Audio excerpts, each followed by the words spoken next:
बिस्मिल्लाहिर्रहमानिर्रहीम, अस्सलाम वालेकुम। Welcome to hybrid test session MD-CAT 2025 by Sardar Umar. मेरा नाम सरदार उमर है और इस सेशन के दौरान इंग्लिश की सारी डिस्कशंस मैं करवाऊंगा आपको। ये टेस्ट नंबर 1 है और हम चलते हैं अपने MCQ नंबर 1 की तरफ। Let's study. इसका टैग क्वेश्चन है, आपने टैग बनाना है। लेट वाले जितने भी आपके सेंटेंसेस हैं, लेट अस वाले, इनका जो टैग आपका बनता है वो शेल वी होता है। इट्स वेरी सिंपल, ये आपको याद रखना है। शुड नहीं होता बल्कि शेल होता है। शेल और शुड में कन्फ्यूजन होती है, इट्स शेल वी। तो ये आपका ऑप्शन नंबर ए यहाँ पे सही होगा। नेक्स्ट चलते हैं, नेक्स्ट सेकेंड MCQ देखते हैं क्या है। Task accomplished, everyone left for home. ये अंडरलाइन है, टास्क अकम्प्लिश्ड। और ये कौन सी फ्रेज है, ये पूछा गया है, टाइप ऑफ फ्रेज। तो इसके अंदर ये टास्क देखिए क्या है, task is actually noun. Accomplished क्या है, अकम्प्लिश्ड है पार्टिसिपल। थर्ड फॉर्म है ना, थर्ड फॉर्म आपका पार्टिसिपल होता है। सो नाउन प्लस पार्टिसिपल या नाउन प्लस प्रेपोजिशनल फ्रेज, जब भी ये किसी क्लॉज से पहले आते हैं और इनके बाद पूरी यहां पे इंडिपेंडेंट क्लॉज आती है, यहां पे क्लॉज, ये बात भी याद रखनी है। तो ये जो फ्रेज है इसको हम क्या कहते हैं, this is called absolute phrase. यानी नाउन प्लस पार्टिसिपल या नाउन प्लस प्रेपोजिशनल फ्रेज, ये स्ट्रक्चर है। लेकिन जो इंपॉर्टेंट कंडीशन है वो ये याद रखनी है कि इसके बाद, अब यहां से देखिए, एवरीवन लेफ्ट फॉर होम, ये पूरी इंडिपेंडेंट क्लॉज है। अगर यही वाला structure noun plus prepositional phrase हो या नाउन प्लस पार्टिसिपल हो, उसके बाद इंडिपेंडेंट क्लॉज नहीं आ रही है, तो वो एब्सोल्यूट फ्रेज नहीं होगी, that will be a noun phrase actually. तो ये डिफरेंस याद रखना है कि एब्सोल्यूट फ्रेज के बाद हमेशा इसको हटा देंगे तो पीछे एक कंप्लीट इंडिपेंडेंट क्लॉज बचेगी। तो this is noun plus participle. Participle का मतलब यहां पार्टिसिपल 3 होते हैं, प्रेजेंट, पास्ट और परफेक्ट। तो noun plus ING form, noun plus third form या noun plus having plus third form, जो पास्ट पार्टिसिपल है, कोई भी आपका हो सकता है। तो ये आपकी एब्सोल्यूट फ्रेज है, इसको आपको याद रखना है। नेक्स्ट MCQ की तरफ चलते हैं जी। There is no issue with retaking the MD-CAT exam. अब ये कौन सी फ्रेज है, अगेन देखिए, अब ये ING फॉर्म से शुरू हो रही है। ING फॉर्म से शुरू होने वाली फ्रेज या जेरेंड होती है या पार्टिसिपल होती है, दो ही ऑप्शंस होते हैं आपके पास। यानी ये पार्टिसिपल हो सकती है या ये जेरेंड हो सकती है। ये सवाल है, ये दो तो कभी भी नहीं होंगी। ING वाली phrase it's either a gerund phrase और अ पार्टिसिपल फ्रेज। अब यहां बहुत आसान है, वैसे जेरेंड और पार्टिसिपल में आपको अगर फैसला करना है कि ये कौन सी है, तो सिंपली आप ये करिए कि आप उस फ्रेज को रिमूव कर दें और रिमूव करने के बाद आप सेंटेंस को पढ़िए।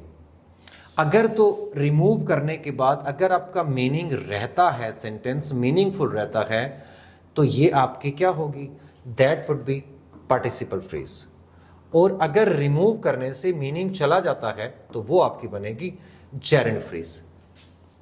यानी अगर आप रिमूव करेंगे इस फ्रेज, जनरल रूल ये याद रख लें, ये यानी आपका हमेशा के लिए किसी भी जगह के ऊपर ING वाली फ्रेज को आपको आइडेंटिफाई करना है कि ये जेरेंड है या पार्टिसिपल है, फ्रेज है या सिंपल जेरेंड पार्टिसिपल है। तो आप ये अप्लाई कर सकते हैं ट्रिक, सिंपली उसको रिमूव कर दें और अगर मीनिंग रहता है तो वो पार्टिसिपल है और अगर मीनिंग चला गया तो वो आपकी जेरेंड होगी। ठीक हो गया। अब एक और बात, दूसरा पॉइंट चीज याद रखें ING फ्रेज के बारे में कि ये जो प्रेपोजिशन है ना विद, ये प्रेपोजिशन है, प्रेपोजिशन के बाद हमेशा हमेशा जेरेंड फ्रेज आएगी। जहां आपको रिमूव किए बगैर, आप रिमूव करेंगे तो मीनिंग चला जाएगा, there is no issue with, नहीं बनेगा मीनिंग। लेकिन आप अगर इसके अलावा भी कुछ जानना चाहते हैं, लाइक दूसरी बात से है कि आपको ये अप्लाई करने की जरूरत भी नहीं है, जब भी प्रेपोजिशन के बाद ING फॉर्म आएगी तो वो हमेशा हमेशा जेरेंड फ्रेज होगी। So this is a gerund phrase, क्योंकि प्रेपोजिशन के बाद हमेशा आपका आता है नाउन या नाउन फ्रेज, तो जेरेंड भी एक नाउन ही होता है एक्चुअली। नेक्स्ट MCQ आपका, they never fail who die in a great cause. अब ये कौन सी वाली आपकी लाइक ये क्लॉज है, और ये कौन सी वाली क्लॉज है, who die in a great cause. ये हु से शुरू हो रही है, यहां पे हु है आपका रिलेटिव प्रोनाउन, और ये किससे रिलेट कर रहा है, ये इधर दे से रिलेट कर रहा है। ये यूं है, they who die in a great cause never fail. तो ये आपकी कौन सी क्लॉज बनेगी? हु से शुरू होने वाली क्लॉज वैसे ज़रूरी नहीं है कि वो हमेशा हमेशा एडजेक्टिव क्लॉज हो, वो एडजेक्टिव भी हो सकती है, वो आपकी नाउन क्लॉज भी हो सकती है। बट यहाँ पे इस सेंटेंस के अंदर क्योंकि ये रिलेटिव प्रोनाउन है और इसके पीछे एंटीसीडेंट है, तो रिलेटिव क्लॉज बनेगी। Relative clause is always in adjective clause, तो यहाँ पे ये बनेगी आपकी एडजेक्टिव क्लॉज। और आगे चलते हैं जी, नेक्स्ट एमसीक्यू हमारा क्या है? Sleep not lest your lord come in the night. अब ये क्लॉज है और कौन सी वाली क्लॉज है? एडवर्ब क्लॉज की टाइप्स आपको बहुत अच्छे से करनी है। 8 टाइप्स हैं एडवर्ब क्लॉज की। टाइम है, प्लेस है, मैनर है, और उसके अलावा पर्पस है, कंसेशन है। लास्ट टाइम आपकी एडवर्ब क्लॉज ऑफ कंसेशन आई थी, आपको कैसे पता चलेगा? आपने ये देखना है कि कोई क्लॉज शुरू कहाँ से हो रही है, किस वर्ड से शुरू हो रही है। लेस्ट से शुरू होने वाली जो क्लॉज होती है that is adverb clause of purpose, और ये लेस्ट से शुरू हो सकती है, ये आपकी शुरू हो सकती है सो दैट से, ये आपकी शुरू हो सकती है इन ऑर्डर दैट से। ये आपके एडवर्ब क्लॉज ऑफ पर्पस होती है। कंसेशन आपकी शुरू होती है इवन दो से या दो से।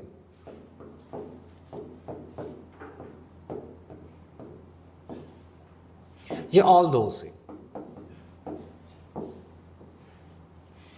एडवर्ब क्लॉज ऑफ कॉन्सिक्वेंस ये होती है आपकी, ये भी सो दैट से शुरू होती है, लेकिन थोड़ा सा डिफरेंस आपको ध्यान में रखना है। सो और दैट इस तरह से है, सच और दैट। फॉर एग्जाम्पल, इसकी एग्जाम्पल आप कर सकते हैं कॉन्सिक्वेंस की। He worked so hard that he finally got success. His result was so good that everyone appreciated him. तो so और that इस तरह से आएगा, तो ये एडवर्ब क्लॉज कॉन्सिक्वेंस होगी। और ये जो so that इकट्ठा आता है या in order that आता है, लेस्ट आता है, ये आपका एडवर्ब क्लॉज ऑफ पर्पस होता है। लेस्ट वाले को adverb clause of negative purpose भी कहते हैं। और कंपैरिजन, बस ये वाला आपका देन वाली क्लॉज होती है। सो ये आपका हो गया एडवर्ब क्लॉज की टाइप्स। तो ये वाले का ऑप्शन कौन सा सही होगा? Adverb clause of purpose. Next MCQ की तरफ चलते हैं। Your argument that we should protest does not carry much weight. अब जो दैट से शुरू होती है क्लॉज, वो आपके दो ऑप्शंस होते हैं। जब भी कोई क्लॉज दैट से शुरू हो रही है, ये आपको समझना है, ये बड़ा इंपॉर्टेंट पॉइंट है। दैट से शुरू होने वाली क्लॉज जो है, इसके पास आपके पास दो ऑप्शंस हैं। ये आपकी हो सकती है या नाउन क्लॉज, या आपकी हो सकती है एडजेक्टिव क्लॉज। आप कैसे फैसला करेंगे? सिंपल बात यह है कि आप दैट को रिप्लेस करके देखें किसके साथ? दैट को रिप्लेस करें हु या विच के साथ। अगर ये हु या विच से रिप्लेस हो जाता है तो ये आपका क्या होगा? ये आपकी एडजेक्टिव क्लॉज बनेगी। और अगर दैट आपका हु या विच से रिप्लेस नहीं होता तो वो आपकी नाउन क्लॉज होगी। जहां भी लगाएंगे ये आपकी ये वाली ट्रिक काम करेगी, चाहे जिस मर्जी एमसीक्यू पे अप्लाई करके देखिए। इसके बगैर आपसे कभी भी ये दैट वाली जो क्लॉज है ये आपसे नहीं हो पाएगी कि ये आपकी एडजेक्टिव है या नाउन है। इसको देख लीजिए, your argument which we should protest नहीं बनता, तो दैट मीन्स ये आपकी एडजेक्टिव क्लॉज नहीं है। आपको लग रहा होगा कि शायद ये नाउन के बाद आ रही है और इसको मॉडिफाई करेगी, ऐसा नहीं है। ये आपकी है एक नाउन क्लॉज, एडजेक्टिव क्लॉज नहीं है। और ये दैट यहाँ पे रिलेटिव प्रोनाउन भी नहीं है, ये आपका कंजंक्शन के तौर पर फंक्शन कर रहा है। तो इसको दैट वाली क्लॉज को आपने बहुत ध्यान से देखना है। आगे चलते हैं, नेक्स्ट एमसीक्यू हमारा क्या है? Oh what a fall was there my countryman. It's very simple, ये आपका एक्सक्लेमेटरी सेंटेंस है। नेक्स्ट देखते हैं कौन सा वाला है जी आपका MCQ. Which of the following is not a fragment. Fragment क्या होता है आपको पता होना चाहिए। Fragment is a string of words that looks like a sentence. इसकी फ्रैगमेंट को हम डिफाइन इस तरह से करते हैं। एक्चुअली फ्रैगमेंट होता है जितनी आपकी डिपेंडेंट क्लॉजेस हैं, जितनी भी dependent clauses, all dependent clauses और ऑल फ्रेजेस जितनी भी हैं वो सारी की सारी फ्रैगमेंट्स होती हैं। ठीक है, तो यहाँ पे आपका एक जो फ्रैगमेंट नहीं है वो है बी क्वाइट। ये आपका एक सेंटेंस है, बाकी सारे के सारे या तो वो फ्रेज है या क्लॉज है, तो फ्रेज है या डिपेंडेंट क्लॉज है, तो दोनों सूरतों में ये फ्रैगमेंट ही बनेगा। नेक्स्ट आते हैं जी अपने अगले एमसीक्यू की तरफ। नेक्स्ट क्या है, दो train bye expert trainers for many months he could not perform well during the final match. ये सेंटेंस कौन सा वाला है? अब आपको इसको बड़े ध्यान से देखना है। यहाँ इस सेंटेंस में एक ही क्लॉज है और ये सिंपल सेंटेंस है। सेंटेंस की लेंथ को देख के ये डिसाइड नहीं करना कि ये कंपाउंड होगा या कम्प्लेक्स होगा, आपने देखना ये है। अब ये वाला हिस्सा जो है, यहाँ पे एक क्लॉज है, he could not perform well during the final match, ये आपकी क्लॉज है। एक क्लॉज होती है तो वो इंडिपेंडेंट होती है हमेशा। अब ये वाला जो हिस्सा है, दो trained by the expert trainers. अब अगर आपको लगता है कि ये क्लॉज है और ये डिपेंडेंट क्लॉज है तो ये गलत है। आसान तरीका आपको बताता हूँ क्लॉज और फ्रेज को आइडेंटिफाई कैसे कर सकते हैं आप। सिंपल बात ये है कि आप क्लॉज जो है उसका जो टेंस है वो आप चेंज कर सकते हैं, जो फ्रेज है उसका टेंस आप चेंज नहीं कर सकते। आप इसको देखिए, ही कुड नॉट परफॉर्म को आप कर सकते हैं he will not perform well, he has not perform well, he did not perform, कुछ भी कर सकते हैं, टेंस चेंज हो जाएगा। इसको चेंज करके देखिए, आपका टेंस चेंज नहीं होगा। तो फ्रेज के अंदर क्योंकि फाइनाइट वर्ब नहीं होता है तो फ्रेज का टेंस जो है वो चेंज नहीं हो सकता, क्लॉज का हमेशा टेंस चेंज हो सकता है। सो अगर टेंस चेंज नहीं हो रहा किसी ग्रुप ऑफ वर्ड्स का तो वो फ्रेज है, वो क्लॉज नहीं है। This one is actually a phrase और एक ही क्लॉज है, इसलिए ये बनेगा सिंपल सेंटेंस। तो काइंड्स ऑफ सेंटेंस को बड़े ध्यान से देखना है आपने। नेक्स्ट वाले एमसीक्यू की तरफ आते हैं। What is the synonym of the word voracious? Voracious का मतलब होता है कि जिसकी भूख खत्म ही ना हो रही हो उसको कहते हैं, और यहाँ पे इसका सिनोनिम है इनसैशिएबल। That's all. ये था हमारा टेस्ट नंबर 1। इंशाल्लाह नेक्स्ट वीडियो में टेस्ट नंबर 2 में आपसे मुलाकात होती है। Thank you.